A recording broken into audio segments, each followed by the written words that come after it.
Hello aspirant, welcome to Haldar E-Academy online platform. Haldar E-Academy online প্ল্যাটফর্মে তোমাদের সবাইকে স্বাগতম। আগের দিনের ক্লাসে আমরা আলোচনা করেছিলাম বুদ্ধি বিষয়ক বিভিন্ন বিজ্ঞানী বিভিন্ন ধরনের সংজ্ঞা দিয়েছে সেই বিষয়ে। তোমরা যদি এখনো পর্যন্ত সেই ক্লাস না দেখে থাকো তাহলে এখনই হালদার E-Academy অনলাইন প্ল্যাটফর্মে গিয়ে সেটি দেখে এসো। আজকে আমরা আলোচনা করব বুদ্ধির বিভিন্ন বৈশিষ্ট্য ও অন্যান্য ভাগ সম্পর্কে।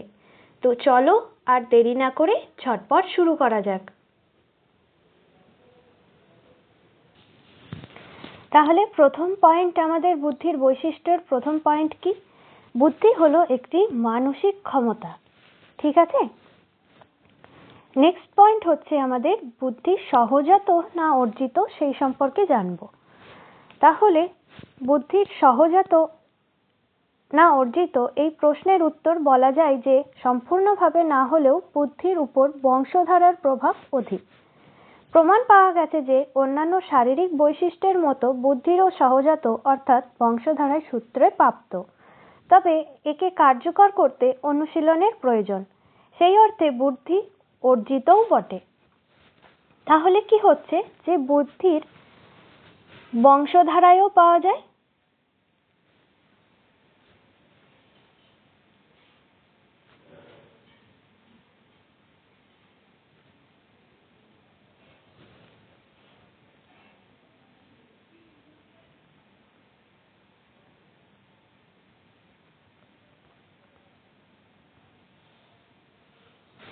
আবার অর্জিত।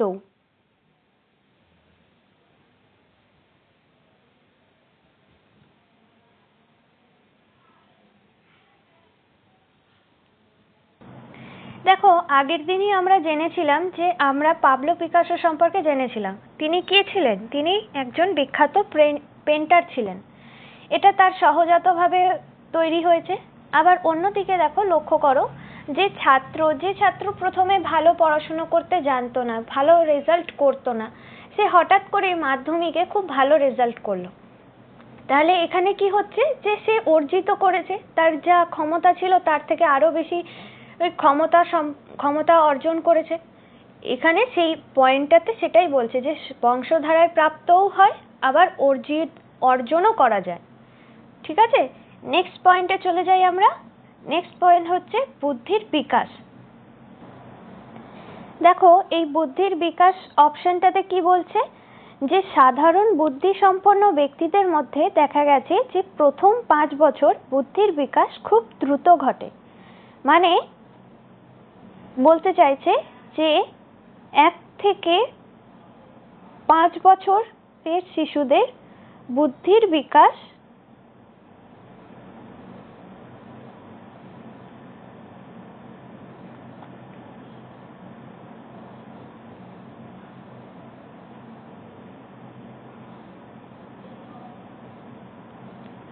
দ্রুত ঘটে।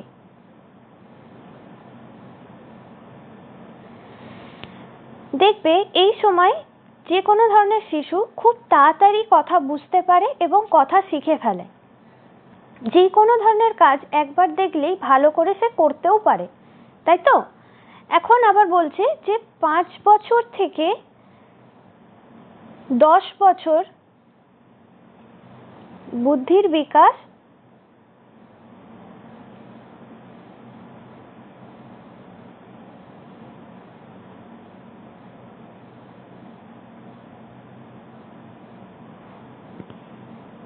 ধীর গতিতে হয়।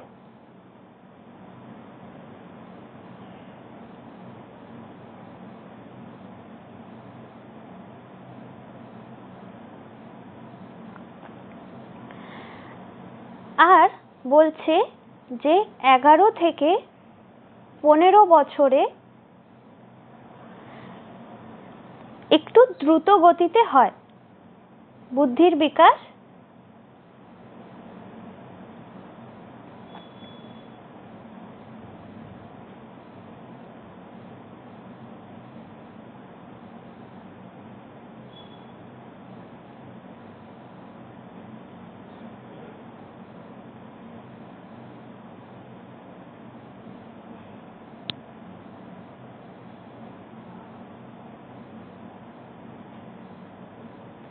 আবার দেখবে এই বয়সটাকে কি বলা হয়, টিনেজ বয়স বলা হয়, তাই তো? 11 থেকে 15 বছর বয়সটাকে বলা হয় টিনেজ বয়স, তাই না? তো দেখবে এই সময় যে কোনো ধরনের পড়া বা যে কোনো ধরনের কাজ খুব ঝটফটভাবে এরা শিখে ফেলতে পারে এবং তাড়াতাড়ি করতেও পারে। খুব বুদ্ধি লাগিয়ে কোনো কাজ খুব সহজে তাড়াতাড়ি কিভাবে করতে পারে এটাও তারা লক্ষ্য করেছে, এটাও তারা পারে, তাই না? নেক্সট বলছে কি, যে 15 থেকে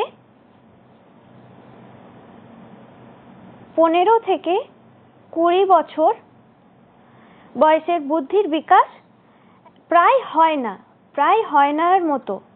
বুদ্ধির বিকাশ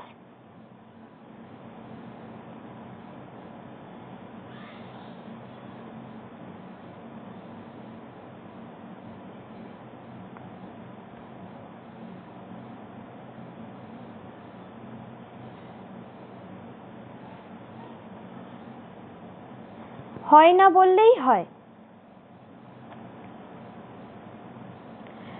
আর 20 থেকে 45 বছরে বুদ্ধিটা কমতে থাকে, বুদ্ধি কমতে থাকে।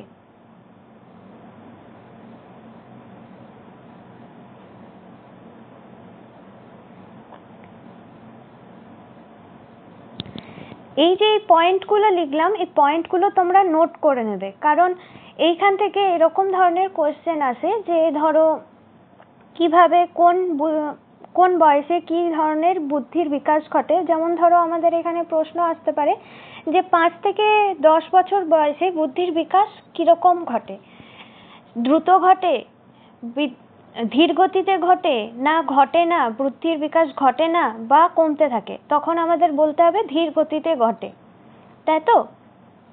এবং ধরো এরকম ধরনের উদাহরণ দিল যে কোন সময়ে শিশুরা খুব তাড়াতাড়ি কথা শিখে ফেলতে পারে, সেই ক্ষেত্রেও এখানে তখন অপশনে যদি থাকে যে 1 থেকে 5, 5 থেকে 10, 11 থেকে 15 বছর বয়সে বা কোনোটিই নয়, এরকম ধরনের অপশন থাকে, তাহলে কিন্তু তখন অপশনে টিক মার্ক দিতে হবে 1 থেকে 5 বছরের মধ্যে। ঠিক আছে? এরকম ধরনের কোশ্চেন আসে, তাই এটা কিন্তু খুব ইম্পর্টেন্ট একটা পার্ট। এটা একটা খুব ইম্পর্টেন্ট একটা পার্ট, তোমরা একটু নোট করে রাখবে। এই বয়সের নির্ভর করে অনেকগুলো কোশ্চেন আসে, তখন কিন্তু প্রবলেম হয়। তো যাই হোক, আমরা পড়ায় ফিরে আসি।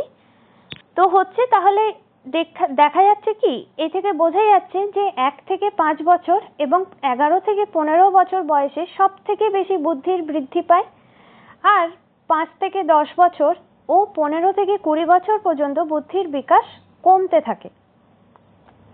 মানে যত বয়স বৃদ্ধি পায় তত বুদ্ধির বিকাশ কমতে থাকে। মানে তবে দেখা যায় যে মেধাবীদের বুদ্ধির বিকাশ সাধারণের থেকে একদিকে যেমন দ্রুত ঘটে, অন্যদিকে অনেক বেশি বছর পর্যন্ত বৃদ্ধি পায়। আবার অপরদিকে অল্প বুদ্ধিসম্পন্ন ব্যক্তিদের সাধারণের থেকে আস্তে আস্তে ধীরে ধীরে ঘটে বুদ্ধির বিকাশ এবং অনেক কম বয়স পর্যন্ত বৃদ্ধি পায়। তাহলে এই পয়েন্টটাও আমরা দেখে নিই কি বলছে, যে মেধাবীদের ক্ষেত্রে কি হয়।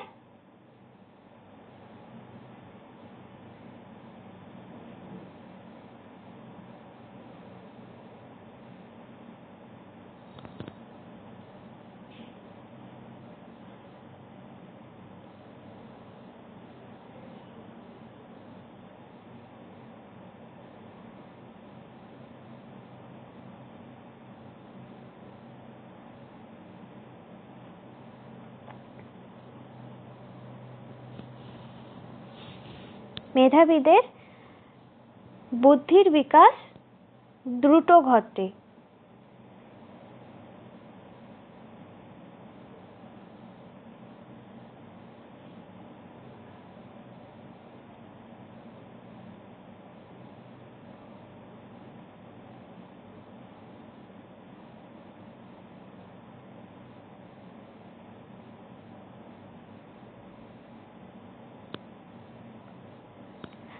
ও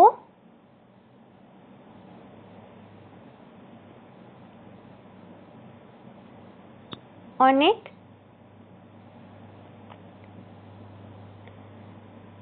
বয়স অবধি হয়।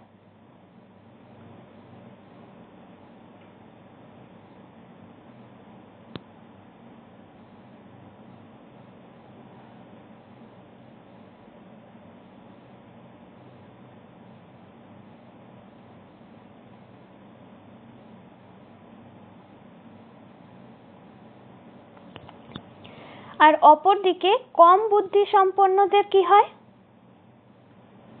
কম বুদ্ধি সম্পন্ন ব্যক্তিদের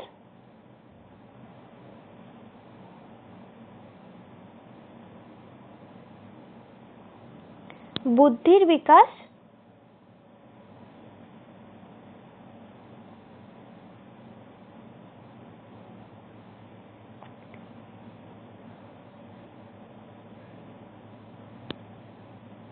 ধীর গতিতে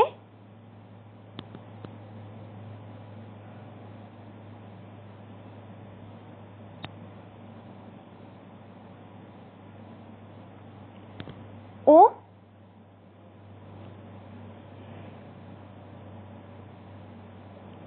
অনেক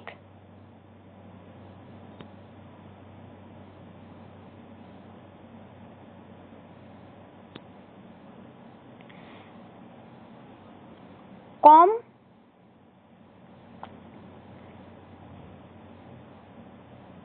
বয়স পর্যন্ত হয়।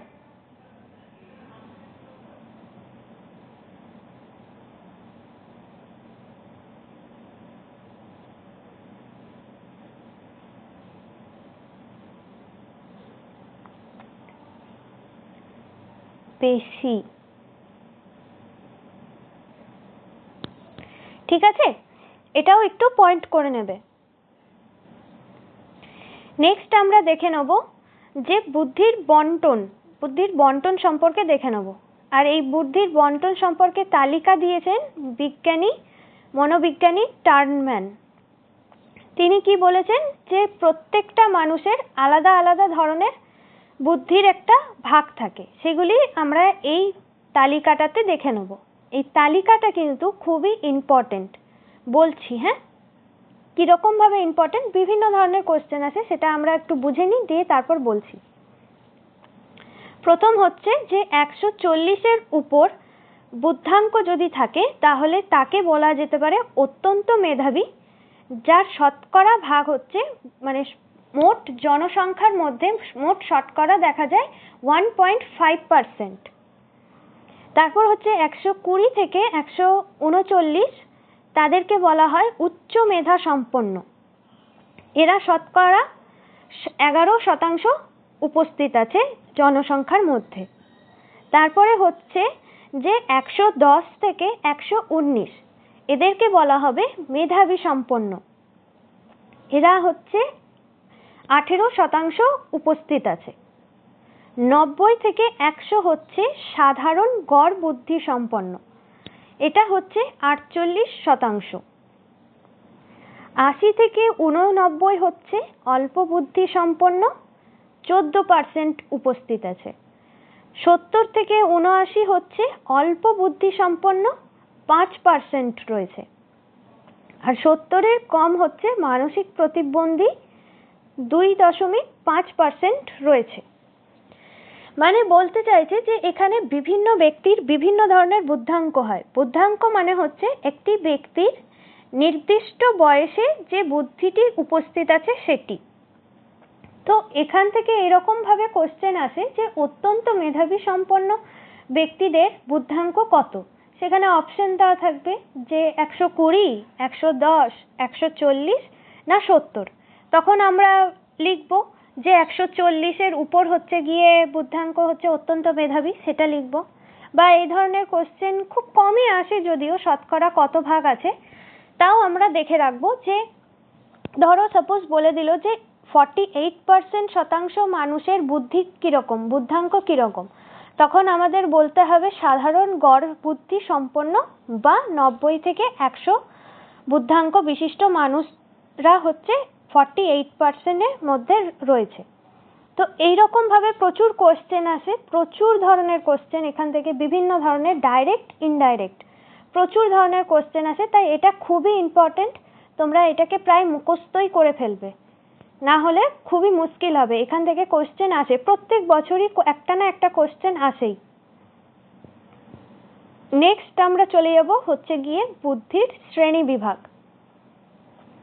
কি বলছে, বিজ্ঞানী থর্নডাইক বুদ্ধিকে 3টি শ্রেণীতে বিভক্ত করেছেন। কি কি? মূর্ত বুদ্ধি, বিমূর্ত বুদ্ধি ও সামাজিক বুদ্ধি। বর্তমানে প্রাক্ষবিক বুদ্ধি নামে আরেকটি শ্রেণী উল্লেখ করা হয়েছে। দেখো, যদি আমাদের এরকম প্রশ্ন আসে যে মনোবিজ্ঞানী থর্নডাইক বুদ্ধিকে কয় ভাগে ভাগ করেছে, তখন কিন্তু আমরা 3টেই বলবো। তখন যদি অপশানে 4ও থাকে তখন কিন্তু 4 লিখবো না, কারণ থর্নডাইক কিন্তু মূর্ত বুদ্ধি, বিমূর্ত বুদ্ধি ও সামাজিক বুদ্ধিরই কথা বলেছেন। এক্সট্রা ভাবে এখন আমাদের প্রাক্ষবিক বুদ্ধিটা অ্যাড হয়েছে। ঠিক আছে, এটা একটু মনে রাখবে, এই জায়গাটা একটু ভুল হয়। নেক্সট আমরা দেখে নেব এই মূর্ত বুদ্ধি, বিমূর্ত বুদ্ধি ও সামাজিক বুদ্ধি কি। মূর্ত বুদ্ধি হচ্ছে যে হাতে কলমে কাজ করার ক্ষেত্রে যে বুদ্ধির প্রয়োজন হয় তাই হলো মূর্ত বুদ্ধি। তাহলে কি? হাতে কলমে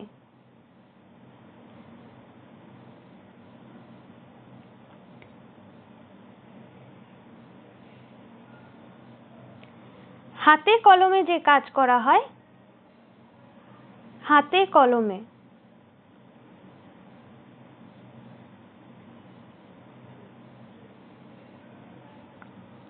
যে কাজ করা হয়, কাজের ক্ষেত্রে যে বুদ্ধির প্রয়োজন হয় সেটা হলো মূর্ত বুদ্ধি। এখন এই মূর্ত বুদ্ধির উদাহরণ আছে। এই উদাহরণগুলো আবার কিন্তু খুব ইম্পর্টেন্ট, খুবই ইম্পর্টেন্ট হচ্ছে উদাহরণগুলো, কারণ উদাহরণ দিয়ে এরকম প্রশ্ন আসে যে, ধরো উদাহরণগুলো দেখে নিই, দিয়ে আমরা প্রশ্নটা আলোচনা করছি। যে এরকম ধরনের প্রশ্ন আসে যে এটার উদাহরণ হচ্ছে কোনো কিছু নির্দিষ্টভাবে বিন্যস্ত করা, নির্দিষ্টভাবে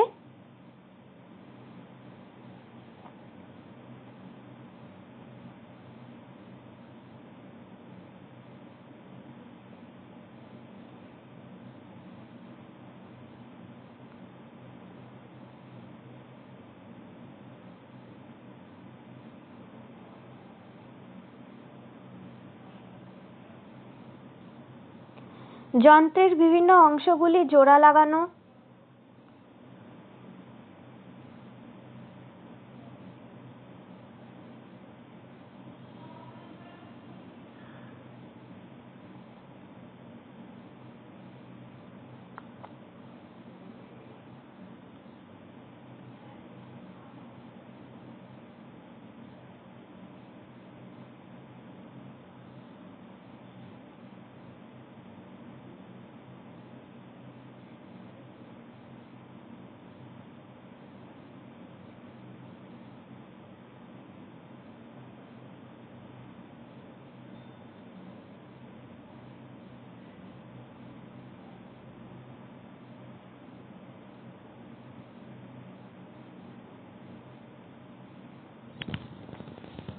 ইত্যাদি। এছাড়াও আরো অপশন আছে, আরো কোশ্চেন আছে হচ্ছে গিয়ে যে শিশুরা ব্লক পাজল গুলো করে, সেইগুলো যেগুলো ছোট থেকে বড় যেগুলো সাজায়, ছোট থেকে বড়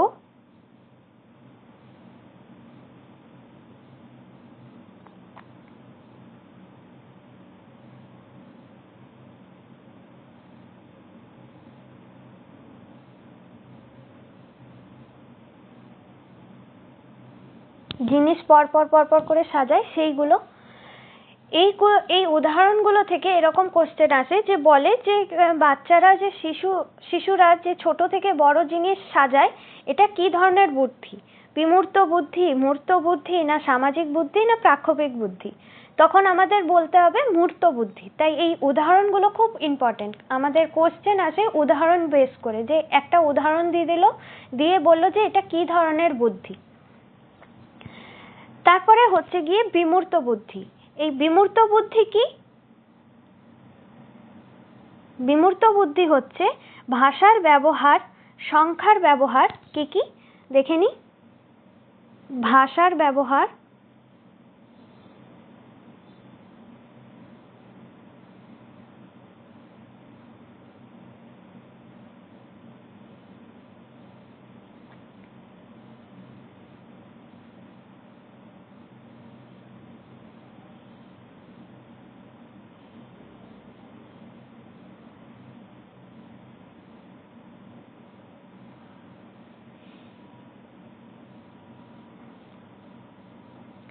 চিন্তা,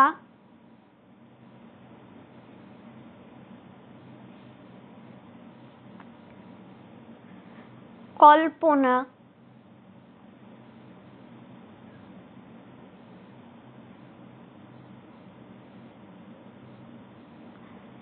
যুক্তি, নির্ণয়।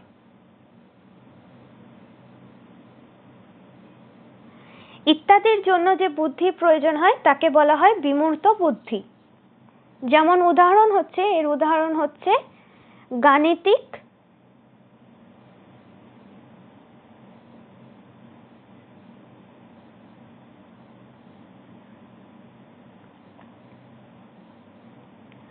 সমস্যা সমাধান,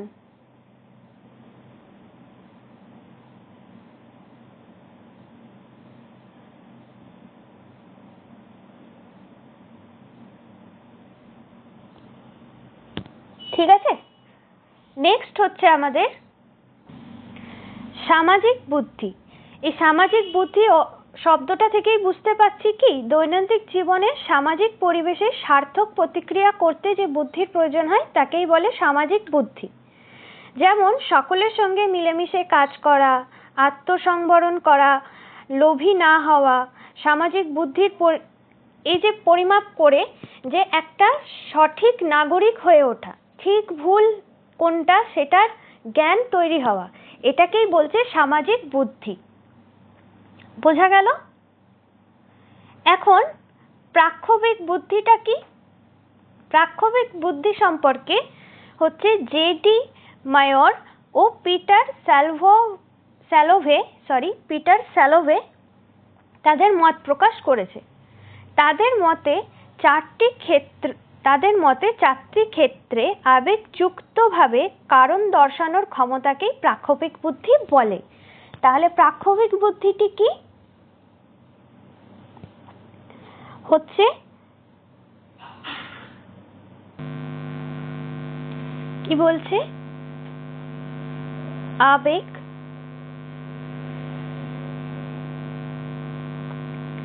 যুক্ত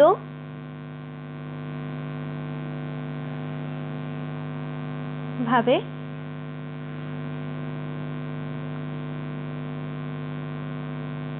কারণ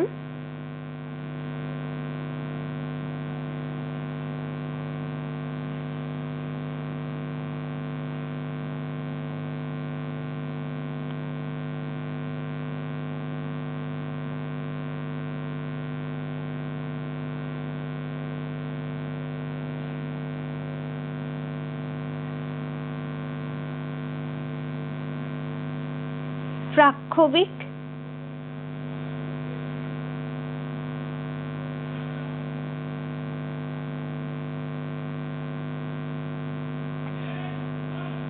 বুদ্ধি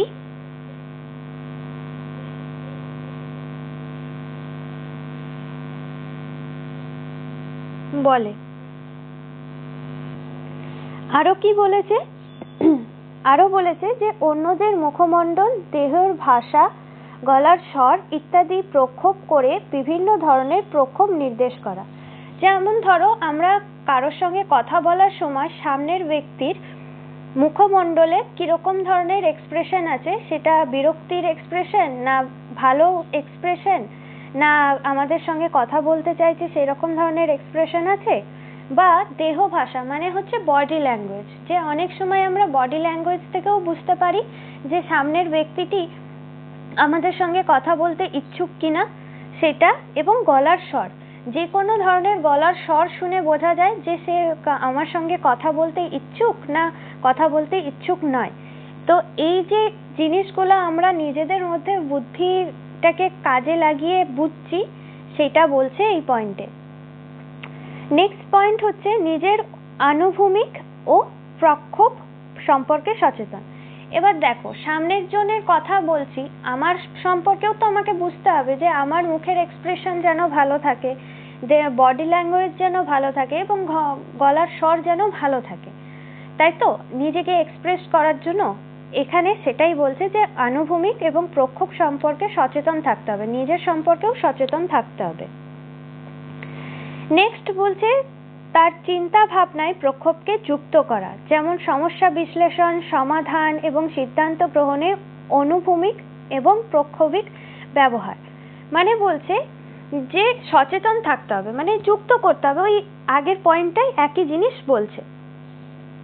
নেক্সট পয়েন্ট বলছে কি ব্যক্তি ও তার প্রক্ষোভের প্রকৃতি, তীব্রতা ও পরিণতি সম্পর্কে সঠিক অনুধাবন করা। মানে আমি কি রাগী না আমি একজন সৎ মানুষ, সেই জিনিসটা নিজেদের মধ্যে তৈরি করতে হবে এবং সেই জায়গাটা বুঝে সেই রকম ভাবে নিজেকে পরিবর্তন করতে হবে। এটার জন্য যে ধরনের বুদ্ধি লাগছে সেটাকে বলছে এখানে এই পয়েন্টে, সেটাই বলছে। নেক্সট পয়েন্ট হচ্ছে যে প্রাক্ষোভিক বহিঃপ্রকাশের উপর যথাযথ নিয়ন্ত্রণ ও পরিচালনা এবং নিজের ও অন্যদের সঙ্গে সংহতি, শান্তি ও সুসম্পর্ক বজায় রাখার উদ্দেশ্যই হলো প্রক্ষোভে যুক্ত করা হয়েছে।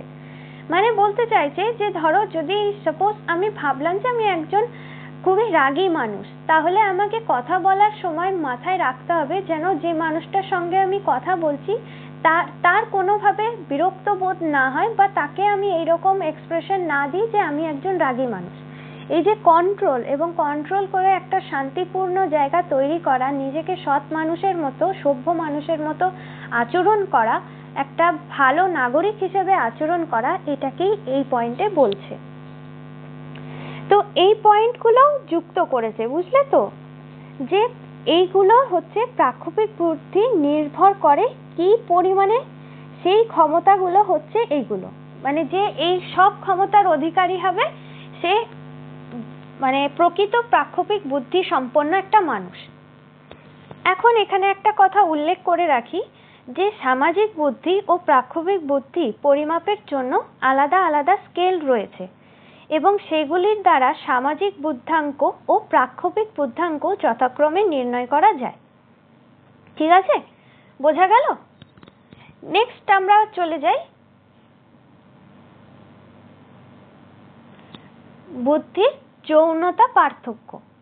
দেখো, তোমরা নিজেরাই লক্ষ্য করেছো যে একটা ছেলে ও একটা মেয়ের মধ্যে বুদ্ধির খুব একটা পার্থক্য থাকে না। মানে যদি ধরো কোনো এই যে বলছে না যে সাধারণ গড় বুদ্ধি সম্পন্ন বুদ্ধাঙ্ক হচ্ছে 90, সেটা একটা ছেলের ক্ষেত্রেও 90, একটা মেয়ের ক্ষেত্রেও 90। তাই বলা যেতে পারে বুদ্ধির যে পার্থক্য, যৌনগত পার্থক্য, সেটা খুব একটা লক্ষ্য করা যায় না। কিন্তু কি বলতো, যে ছেলেদের ক্ষেত্রে, পুরুষদের ক্ষেত্রে তারা সিচুয়েশন হ্যান্ডেল করে একটা অন্য প্রসেসে, মেয়েরা হ্যান্ডেল করে একটা অন্য প্রসেসে। ছেলেরা হ্যান্ডেল করে লজিক্যাল থিঙ্কিং, অর্থাৎ পুরুষরা কি করে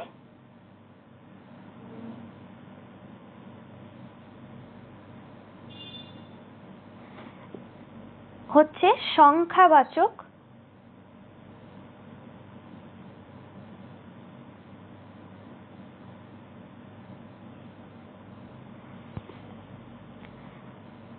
পারদর্শিতা,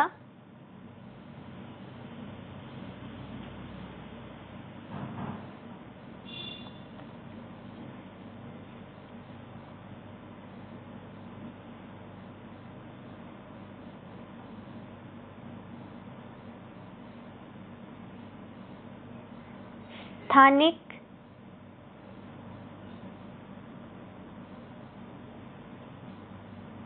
ক্ষমতা,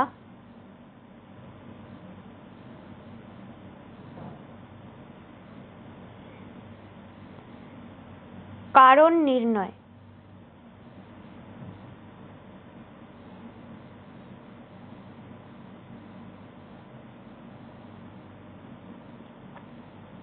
ইত্যাদির ক্ষেত্রে পুরুষদের অনেক অনেক কিছু লাভ হয়, এইভাবে করে তারা। এরা এই পারদর্শিতা অপেক্ষাকৃত মেয়েদের ক্ষেত্রে অনেক বেশি ভালোভাবে করে। আবার অপরদিকে মেয়েরা ইমোশনাল থিঙ্কিং অর্থাৎ মহিলারা কি করে,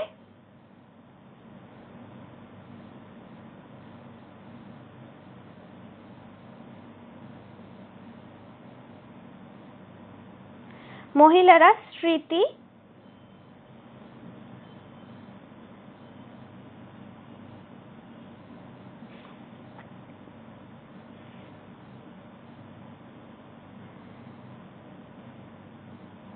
ভাষা,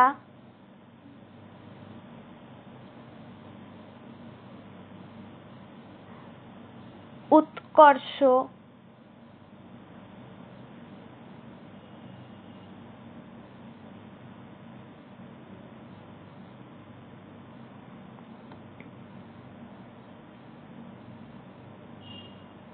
বাচনিক,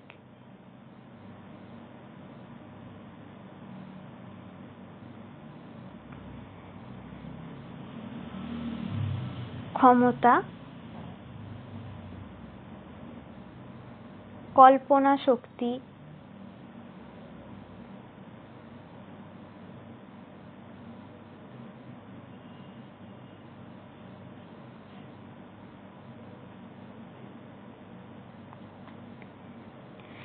ইত্যাদির ক্ষেত্রে মহিলাদের পারদর্শিতা পুরুষদের ক্ষেত্রে ভালো। দেখবে যে কোনো ধরনের কলা বা ধৈর্য সহকারে কল্পনা শক্তি দিয়ে যে কাজ করতে হয় সেগুলির ক্ষেত্রে মেয়েরা ভালো হয়। আবার অপরদিকে কোনো যান্ত্রিক কাজ বা লজিক লাগিয়ে কাজ করতে হবে সেই ধরনের কাজ ছেলেরা বেশি ভালো পারে। ঠিক আছে, বোঝা গেল? নেক্সট পয়েন্ট হচ্ছে আমাদের বুদ্ধির জাতিগত পার্থক্য। বুদ্ধির ক্ষেত্রে জাতিগত পার্থক্যের উপর অনেক সমীক্ষা হয়েছে, কিন্তু জাতিগত পার্থক্যের কোনো সুপুষ্ট প্রমাণ পাওয়া যায়নি। অনেক সময় শ্বেতাঙ্গ গবেষকরা দাবি করেছেন যে শ্বেতাঙ্গ আমেরিকানদের বুদ্ধি কৃষ্ণাঙ্গ অর্থাৎ নিগ্রোদের বেশি, তবে এর কোনো সুপুষ্ট প্রমাণ পাওয়া যায়নি। কোনো কোনো ক্ষেত্রে দেখা গেছে যে সমস্ত আদিবাসী শিশু দীর্ঘকালব্যাপী সাধারণ সুযোগ সুবিধা থেকে বঞ্চিত, তাদের ভাষার বিকাশ কম। যুগ যুগ ব্যাপী শিক্ষার আলো থেকে যারা বঞ্চিত আছে তাদের বুদ্ধাঙ্কও কম। সম্ভবত এই কারণেই বুদ্ধির পরিমাপের কৌশলগুলি অনুশীলন সাপেক্ষ। অনুশীলনের অভাবেই এদের বুদ্ধি কম বলে মনে করা হয়। তো বোঝা গেল যে জাতিগত পার্থক্য যদি বলে যে আছে কিনা বুদ্ধির ক্ষেত্রে, তাহলে নেই, কোনো ধরনের জাতিগত পার্থক্য লক্ষ্য করা যায় না। নেক্সট বৈশিষ্ট্য হচ্ছে আমাদের দ্রুততা। দেখো, আগেও আমরা বললাম কি যে বেশি মেধাসম্পন্ন শিশুরা খুব দ্রুত সহকারে সাধারণের তুলনায় খুব দ্রুত সহকারে সব জিনিস ক্যাচ করতে পারবে, সব জিনিস শিখবে। এই পয়েন্টে সেটাই বলছে যে সময় সাপেক্ষে অর্থাৎ দ্রুত সমস্যা সমাধান বুদ্ধির একটি বিশেষ বৈশিষ্ট্য। মেধাবী শিক্ষার্থী সাধারণ বুদ্ধিসম্পন্ন শিশুদের অপেক্ষা দ্রুত সমস্যা সমাধান করতে সক্ষম হয়। ঠিক আছে, চলো দেখে নিই নেক্সট হচ্ছে আমাদের বুদ্ধি স্বরূপ বা বুদ্ধির প্রকৃতি। এই বুদ্ধি স্বরূপ ও বুদ্ধি প্রকৃতিকে তিনটি ভাগে ভাগ করা হয়েছে। দেখে নিই সেটাই, যে এইটাকে ভাগ করেছে বুদ্ধি স্বরূপ বা প্রকৃতি সম্পর্কে দার্শনিকগণ ও মনোবিজ্ঞানীগণ বিভিন্ন তত্ত্ব উল্লেখ করেছেন। বুদ্ধির একক শক্তি না বহু শক্তির সমন্বয় এই সম্পর্কে পুরনো মতবাদগুলিকে তিনটি শ্রেণীতে বিভক্ত করেছে। সেগুলি কি কি? রাজতন্ত্রমূলক ধারণা, সামন্ততন্ত্রমূলক ধারণা ও অরাজকতাবাদ। এখন দেখে নেব এই রাজতন্ত্রমূলক ধারণা কি, সামন্ততন্ত্র ধারণা কি ও অরাজকতাবাদ কি। রাজতন্ত্রমূলক ধারণা হচ্ছে এখানে বুদ্ধিকে একক শক্তি হিসেবে বিবেচনা করা হয়েছে। কি হিসেবে বিবেচনা করা হয়েছে? একক শক্তি।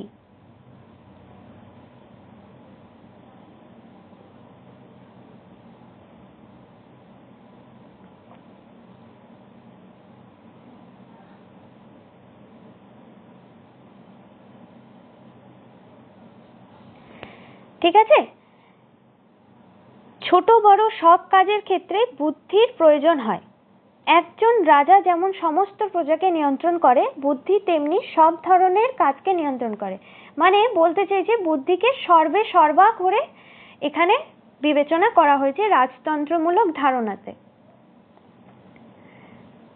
তো বুদ্ধি হচ্ছে সব ধরনের কাজের নিয়ন্ত্রক।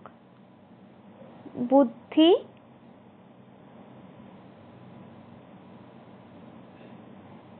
সব কাজের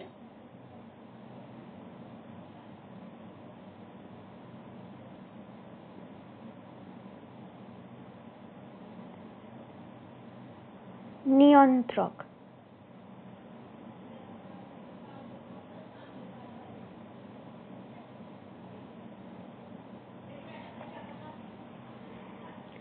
সামন্ততন্ত্রমূলক ধারণায় কি বলেছে? এই ধারণা অনুযায়ী বুদ্ধি একক শক্তি নয়, কতগুলি বিশেষ শক্তির সমন্বয়ে বুদ্ধি গঠিত হয়। তাহলে সামন্ততন্ত্রতে কি বলেছে? যে কতগুলি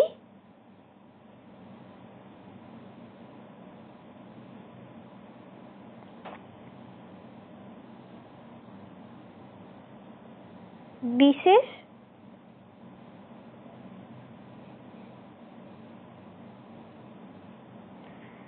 শক্তির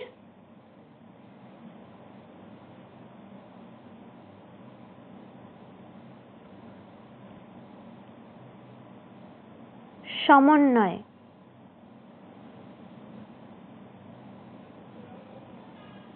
বুদ্ধি গঠিত। যেমন ধরো কোনো রাজ্যে যেমন কয়েকজন সামন্ত থাকে যারা রাজ্য শাসনে বিশেষ ভূমিকা নেয়, তেমনি বুদ্ধিও কয়েকটি শক্তির সমন্বয়ে গঠিত যা ব্যক্তির বিভিন্ন কাজে প্রয়োজন। আর অরাজকতাবাদটা কি? কোনো রাজ্যে যেমন বহু প্রজা থাকে তেমনি মনের মধ্যে অসংখ্য সূক্ষ্ম সূক্ষ্ম মানসিক শক্তি আছে। এই অসংখ্য সূক্ষ্ম সূক্ষ্ম মানসিক শক্তির সমন্বয় হলো বুদ্ধি। তাহলে অরাজকতাটা কি? অরাজকতা হচ্ছে অসংখ্য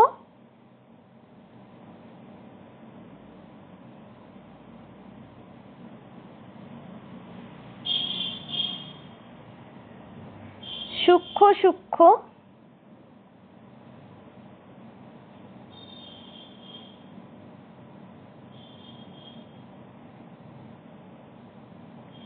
মানসিক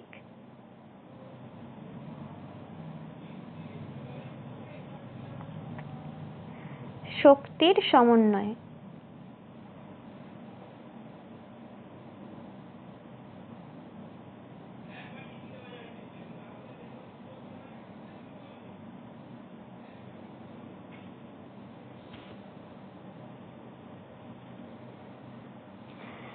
এখন এইগুলো সবই কি বলতো? অনুমান ভিত্তিক ও কল্পনা প্রসূত। কারণ বৈজ্ঞানিক ভিত্তিক না হওয়ার কারণে এগুলোকে বাদ দেওয়া হয়েছে। বর্তমানে বুদ্ধির তাত্ত্বিক ব্যাখ্যা গণিত নির্ভর এবং বৈজ্ঞানিক যুক্তির উপর ভিত্তি করে গড়ে উঠেছে। তাহলে কিসের উপর নির্ভর করে গড়ে উঠেছে?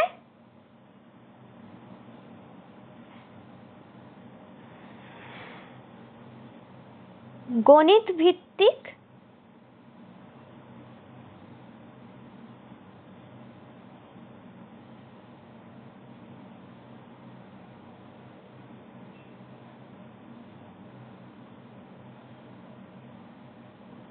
গণিত ভিত্তি ও বৈজ্ঞানিক যুক্তি।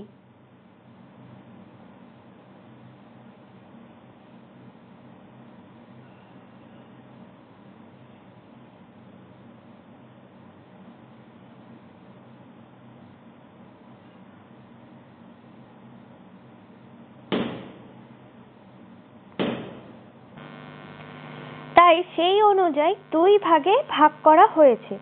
সেগুলি কি কি? সেগুলি হচ্ছে এই গণিত ভিত্তিক ও বৈজ্ঞানিক যুক্তির উপর নির্ভর করে এটাকে দুই ভাগে ভাগ করা হয়েছে। সেগুলি কি কি হচ্ছে উপাদান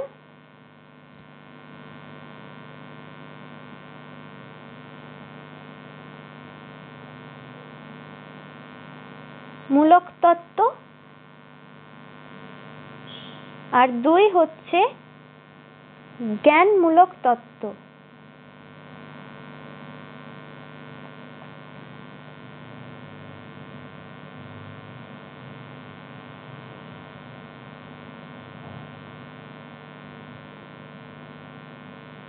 ঠিক আছে, এবার দেখে নিই এই উপাদানমূলক তত্ত্ব সম্পর্কে বিভিন্ন বিজ্ঞানী বিভিন্ন ধরনের তত্ত্বের কথা বলেছেন, সেগুলো একটু দেখে নিই। প্রথম হচ্ছে স্টার্ন বলেছেন একক উপাদান তত্ত্ব বা ইউনিফ্যাক্টর থিওরি। স্পিয়ারম্যান দিয়েছেন দ্বি উপাদান তত্ত্ব বা টু ফ্যাক্টর থিওরি। থর্নডাইক দিয়েছেন বহু উপাদান তত্ত্ব বা দলগত উপাদান তত্ত্ব বা মাল্টিপল ফ্যাক্টর থিওরি। থার্স্টন দিয়েছেন প্রাথমিক মানসিক তত্ত্ব বা দলগত উপাদান তত্ত্ব বা primary mental ability theory or group factor theory. Fifth হচ্ছে থমসন দিয়েছে বাছাই উপাদান তত্ত্ব বা স্যাম্পলিং থিওরি। গিলফোর্ড দিয়েছে ত্রিমাত্রিক তত্ত্ব বা try dimensional theory. Burnt and Vernon দিয়েছে হেরিডিটি তত্ত্বটি। তারপর হচ্ছে জ্ঞানমূলক তত্ত্ব। এই জ্ঞানমূলক তত্ত্ব আবার দুই রকমের। কি থিওরি রয়েছে? ক্যাটল অ্যান্ড হর্নসের থিওরি অফ ইন্টেলিজেন্স। স্টার্নবার্গের তত্ত্ব প্রক্রিয়াকরণ বুদ্ধির তত্ত্ব, অর্থাৎ Sternberg theory of information theory of intelligence. 9 নম্বর হচ্ছে গার্ডেনারের বহুবিধ বুদ্ধি তত্ত্ব, Gardner theory of multiple intelligence. এই যে পয়েন্টগুলো বলছি, এই পয়েন্টগুলো এই যে বাংলা এবং ইংরেজি উভয়ই বলছি, এগুলো একটু মনে রাখবে। কারণ এইটার অনেক সময় কি হয় যে বাংলাটা ভুল দেওয়া থাকে, তখন ইংরেজিটা দেখে তোমরা টেট এক্সামে অ্যান্সার করতে পারবে। তাহলে বোঝা গেল আজকের পার্টটা কোথায় কি ধরনের কোশ্চেন হবে, কি রকম ধরনের কোশ্চেন আসতে পারে, সেগুলো আমি বলে দিলাম পড়াতে পড়াতে। তাহলে সেগুলো বোঝা গেল। তাহলে দেখা হচ্ছে নেক্সট ক্লাসে। এইগুলোর সম্পর্কে আমরা আলোচনা করব, এই বিভিন্ন ধরনের উপাদান সম্পর্কে আলোচনা করব। আচ্ছা, একটা খুবই ইম্পর্টেন্ট কথা আমি বলে দিই। আমাদের প্রাইমারি টেট অনলাইন কোচিং ভর্তি চলছে, তো ঝটপট এনরোল করে নাও। আরও এই ব্যাপারে বিশদ জানতে ও এনরোলড হতে আমাদের ওয়েবসাইট www.haldareacademy.com এই ওয়েবসাইটে গিয়ে ভিজিট করো। তাহলে সব কিছু জানতে পারবে এবং এনরোল করতে পারবে। তো আর দেরি না করে ঝটপট এনরোল করে নাও নিজেদেরকে। তাহলে দেখা হচ্ছে, আজকে ক্লাস এখানেই শেষ করছি। দেখা হচ্ছে নেক্সট ক্লাসে।